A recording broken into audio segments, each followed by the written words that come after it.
kita ada di Liga dan hubungan saya sangat baik.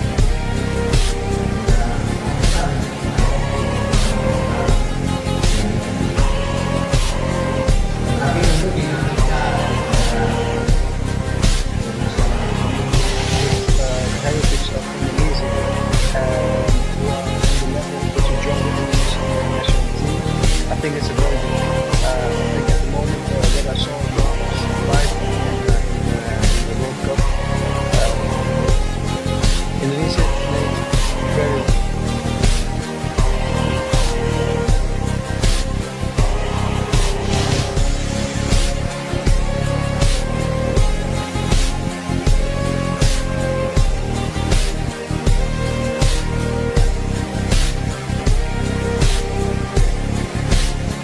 Apakah Erick Thohir memecat Shin Tae-yong karena tekanan mafia bola dan exco PSSI?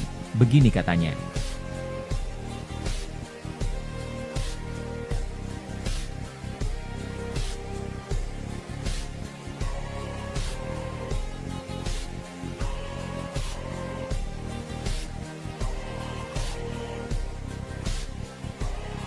Pelatih baru timnas Indonesia, Patrick Kluivert dipecat suka main judi.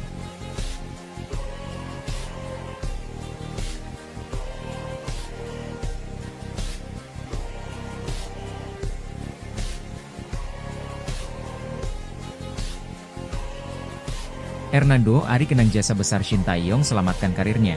Saya diminta berhenti berlatih dan langsung operasi.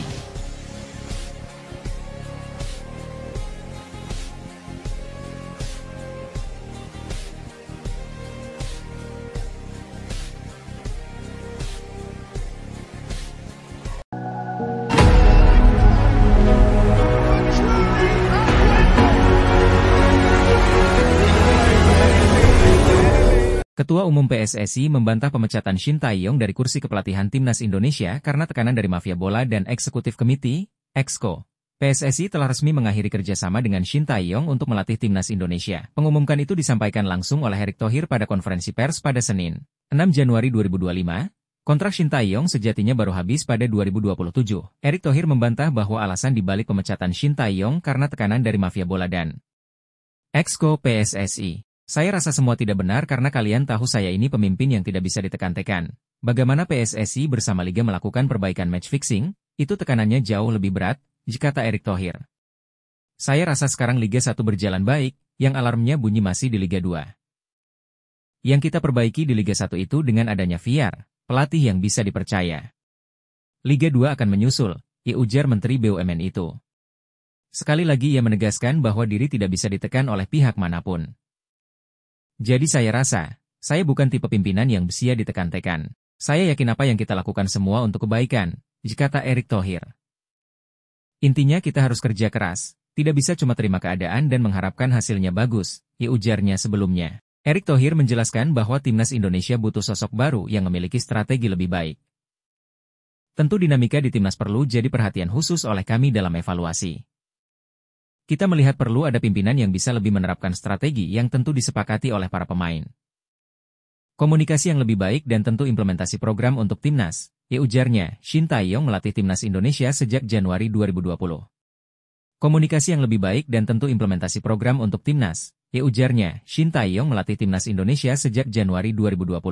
Meski belum menyumbangkan trofi, Shin Tae-yong membawa perubahan Timnas Indonesia ke arah yang lebih baik. Pelatih asal Korea Selatan itu meloloskan Timnas U20, U23, dan senior ke Piala Asia. Timnas Indonesia mencapai babak 16 besar Piala Asia 2023. Timnas U23 Indonesia lolos hingga semifinal Piala Asia U23 2024.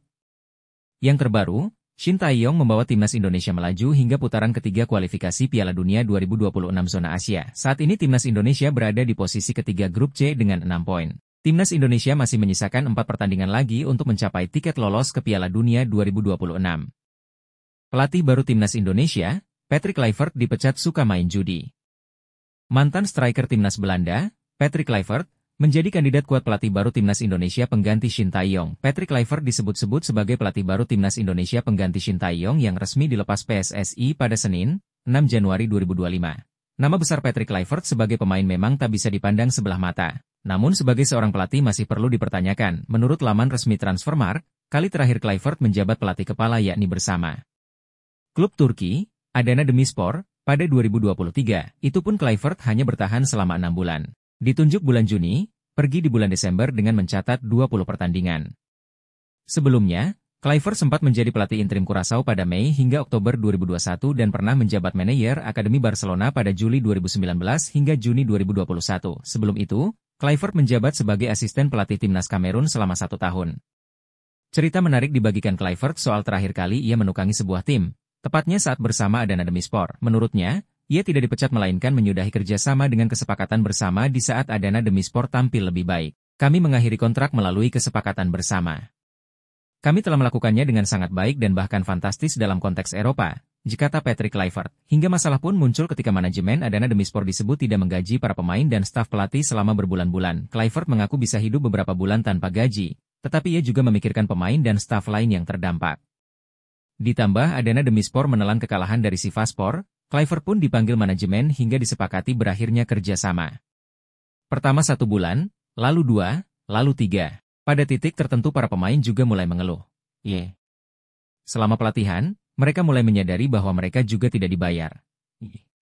Saya bisa hidup tanpa uang untuk sementara waktu, tapi staf saya dan para pemain juga harus membayarnya.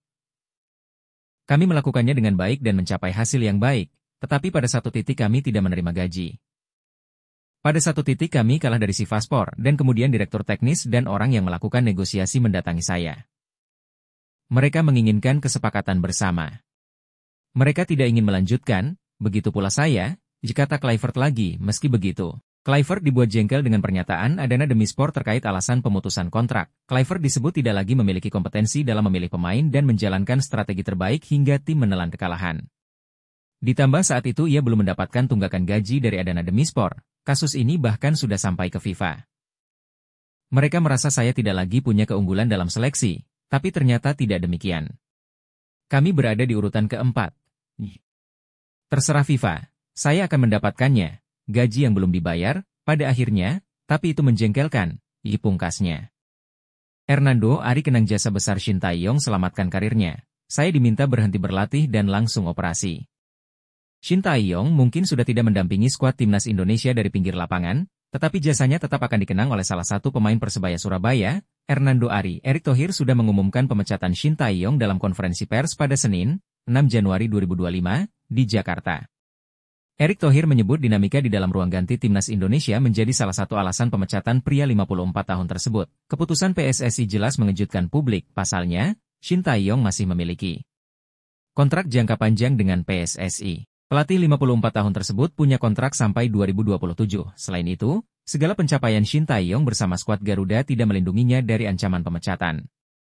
Perpisahan itu jelas mengejutkan para pemain di skuad timnas Indonesia. Salah satunya adalah kiper Persebaya Surabaya, Hernando Ari. Hernando Ari sudah diasuh oleh Shin Tae-yong sejak gabung timnas U19 Indonesia. Kiper asal Semarang tersebut bergabung dalam skuad proyeksi Piala Dunia U20 2021. Namun, gelaran tersebut batal mengingat pandemi COVID-19 yang melanda seluruh dunia. Meski begitu, Hernando tetap jadi pilihan utama Shin Tae-yong di sektor penjaga gawang. Salah satunya adalah kiper Persebaya Surabaya, Hernando Ari. Hernando Ari sudah diasuh oleh Shin Tae-yong sejak gabung timnas U19 Indonesia. Kiper asal Semarang tersebut bergabung dalam skuad proyeksi Piala Dunia U20 2021. Namun, gelaran tersebut batal mengingat pandemi COVID-19 yang melanda seluruh dunia. Meski begitu, Hernando tetap jadi pilihan utama Shin Tae-yong di sektor penjaga gawang. Kalau bukan karena coach Shin yang menyuruh saya berhenti latihan untuk segera operasi, ujar Hernando Ari di akun Instagram pribadinya. Kalau bukan karena coach Shin yang menyuruh saya berhenti latihan untuk segera operasi, ujar Hernando Ari di akun Instagram pribadinya. Hernando Ari memang mengalami cedera bahu serius yang mengancam karirnya sebagai pemain profesional. Keputusan untuk segera operasi jadi pilihan tepat. Pasalnya, dirinya berhasil pulih dari cederanya. Namun, di bawah Shin Tae-yong, Hernando Ari kembali menanjak. Hernando Ari langsung menjadi pilihan utama di Persebaya Surabaya sampai saat ini. Performanya di Persebaya membuat Hernando dipercaya sebagai pilihan tetap Shin Tae-yong di skuad Garuda di semua level. Kiper Persebaya Surabaya tersebut berhasil menjadi pilihan utama timnas Indonesia setelah menjalani operasi. Posting foto Shin Tae-yong, Ivar Jenner kenang debut starter saat timnas Indonesia lawan Argentina. Gelandang FC Utrecht, Ivar Jenner angkat bicara usai Shin Tae-yong terdepak dari kursi pelatih timnas Indonesia. PSSI resmi mengumumkan pemecatan Shin Tae-yong sebagai pelatih timnas Indonesia. Badan tertinggi sepak bola Indonesia tersebut mengumumkannya pada Senin, 6 Januari 2025, di Jakarta. Pengumuman tersebut jelas mengejutkan publik. Pasalnya, pelatih berusia 54 tahun punya kontrak jangka panjang sampai 2027. Selain itu, skuad Garuda sudah meraih banyak pencapaian baru di bawah pelatih asal Korea Selatan tersebut. Pencapaian Shin Tae-yong bersama Merah Putih membawa kenangan indah bagi sejumlah pemain yang pernah dibawa asuhannya. Salah satu pemain yang dimaksud adalah Ivar Jenner. Pemain 20 tahun tersebut sudah mencatatkan 15 caps bersama timnas Indonesia. Debut perdananya terjadi pada 14 Juni 2023 saat jumpa Palestina. Namun, dirinya tampil sebagai pemain pengganti pada menit ke-71 menggantikan Ricky Kambuaya. Debutnya sebagai starter terjadi 5 hari kemudian. Momennya terjadi pada laga yang spesial. Pasalnya, skuad Garuda menantang tim nomor 1 dunia, Argentina. Kala itu, skuad Garuda kalah 0-2 dari Argentina. Pemain FC Utrecht tersebut merasa bangga dengan kesempatan debutnya jumpa Argentina. Pasalnya, dirinya debut saat masih berusia 19 tahun. Sebagai anak berusia 19 tahun, ujar Ivar Jenner di akun Instagram pribadinya. Anda memberiku kesempatan debut sebagai starter pada laga lawan Argentina, jelanjutnya. Momen tersebut menjadi memori yang paling diingat oleh Ivar Jenner. Pemain 20 tahun tersebut mengucapkan terima kasih kepada Shin Tae-yong. Dari momen tersebut, sampai sekarang, saya akan memberi rasa terima kasih untuk segalanya, ujar Jenner. Kami berbagi banyak momen indah bersama-sama yang saya akan selalu ingat. Terima kasih atas kepercayaannya pada saya Coach Shin Tae-yong, ujarnya. Timnas Indonesia berpeluang bikin Australia gagal lolos Piala Dunia untuk pertama kalinya sejak 2002. Australia dan Timnas Indonesia bersaing ketat di grup C babak ketiga kualifikasi Piala Dunia 2026 zona Asia. Hingga matchday ke-6, Timnas Australia yang duduk di posisi 2 atau batas akhir tim yang lolos otomatis ke Piala Dunia, mengoleksi 7 angka. Australia hanya unggul 1 angka dari Timnas Indonesia di posisi 3. Skuad Garuda, julukan Timnas Indonesia, bahkan bisa menyalip Australia jika menang saat keduanya bentrok di matchday ke-7 pada Kamis, 20 Maret 2025. Jika kalah dari Timnas Indonesia, peluang Australia untuk finish 2 besar praktis mengecil. Sebab di matchday ke-8 yang berlangsung 5 hari kemudian, Australia harus tandang ke markas Cina, tim yang dikenal alot saat bermain di kandang sendiri. Di saat bersamaan, Timnas Indonesia hanya akan menjamu Bahrain, tim yang di atas kertas bisa ditumbangkan skuad Garuda. Jika Australia nantinya hanya finish di posisi 3 atau 4 grup C, skuad Socceroos julukan Timnas Australia mau tak mau harus melanjutkan langkah di babak keempat kualifikasi Piala Dunia 2026 zona Asia. Apes bagi Australia, jika tampil di babak keempat ini, mereka berpotensi dikepung negara-negara Asia Barat. Merujuk kepada penghuni posisi 3 dan 4 klasemen sementara grup A, B dan C, diisi mayoritas Asia Barat. Mereka ialah UEA dan Qatar, A, Yordania dan Oman, B, dan Arab Saudi, C. Australia dibilang apes karena kerap kesulitan saat bersua wakil Asia Barat di babak ketiga kualifikasi Piala Dunia 2026 zona Asia. Dalam 2 laga melawan Bahrain, Australia tak pernah menang dengan rincian 1 imbang 1 kalah. Begitu juga saat menjamu Arab Saudi, skor sama kuat 0-0. Karena itu, gara-gara Timnas Indonesia, Australia bisa gagal lolos ke Piala Dunia untuk pertama kalinya sejak 2002. Setelah kalah dari Uruguay di playoff antar konfederasi Piala Dunia 2002, Australia selalu lolos ke Piala Dunia pada 2006, 2010, 2014, 2018 dan 2022. Jadi, apakah rentetan positif itu akan terhenti karena andil Timnas Indonesia? Menarik untuk dinantikan. Sindiran menohok media Vietnam terkait kebijakan Timnas Indonesia menarik untuk diulas. Sebab, skuad Garuda disebut hanya main-main di Piala ASEAN Mitsubishi Electric Cup 2024. Shin Tae-yong menggunakan sebagian besar pemain U22 untuk turnamen yang dulunya bernama Piala AFF itu. Alasan utama karena ajang ini tidak masuk kalender resmi FIFA sehingga para pemain di tim senior banyak yang tidak diizinkan oleh klubnya. Selain itu, diturunkannya tim U22 juga sebagai upaya regenerasi sekaligus persiapan jelang SEA Games 2025 nanti. Namun seperti halnya kebijakan yang lain, keputusan Shin memicu pro dan kontra dari berbagai pihak, termasuk dari calon lawan timnas Indonesia, yakni Vietnam.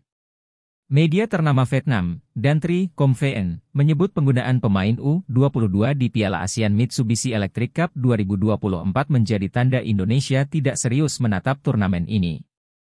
Padahal, skuad Garuda belum sekalipun menjadi juara.